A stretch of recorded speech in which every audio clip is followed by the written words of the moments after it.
Appeals for more parents to get their children assessed as schools try to tackle the growing challenge of autistic students struggling to function in a regular classroom setting. At least one school in the corporate area has partnered with the Rotary Club in Jamaica and the Grand Cayman to address the issue. But as Kelisha Williams reports in this Primetime News special feature, more help is needed. Minutes after 3 o'clock Tuesday afternoon, classes have dismissed at the Melrose Primary and Junior High School. But at this section, stakeholders have gathered to discuss one of the most pressing issues at the school, a growing number of students on the autism spectrum. On roll, we have approximately 13 or 14 students who have already been diagnosed, but we have about 20 waiting on assessment.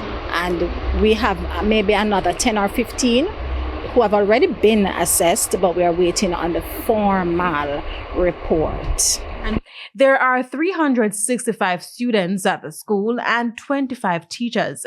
And although the teacher-student ratio is not as bad as some schools, Principal Keisha Wallace says it puts a strain on resources.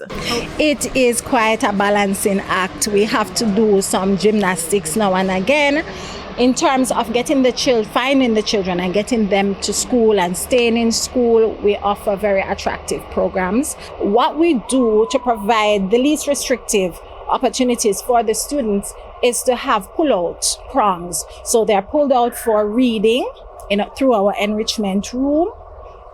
They are pulled out for numeracy intervention daily. Then we have social interventions. So we actually have to drill the children how to greet each other, how to say thank you, how to walk along the corridor. This seems simple, but it is a lot of work. Those conversations followed the launch of a new initiative at the school, Project Spectrum, a sensory room that is geared towards addressing some of those issues. It's a partnership between the Rotary Club of Grand Cayman and the Rotary Clubs in Montego Bay and Kingston.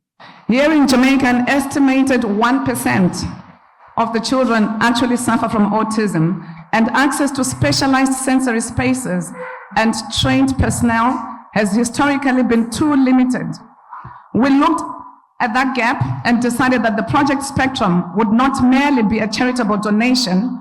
It is a proactive and practical intervention. Now, come September, this is what the room will look like.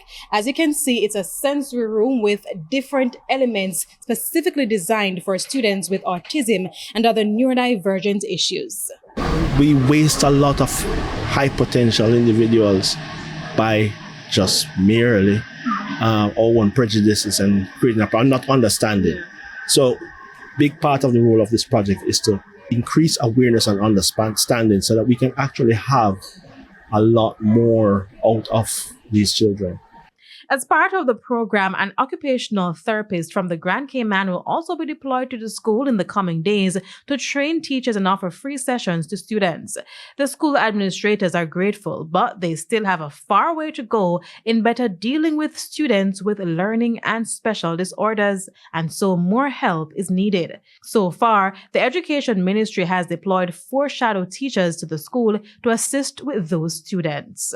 And I want to at least congratulate the ministry on that. They are very accommodative when parents and the school which seek shadows. Here's a challenge though. I need the parents to understand and respond.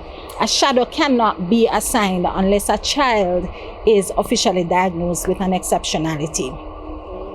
Right? So we need to get our students assessed.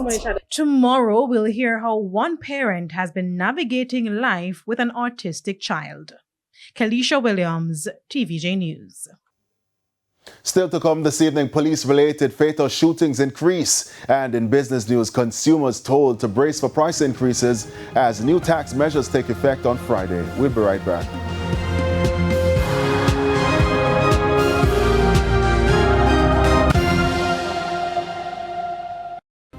Primetime News, brought to you by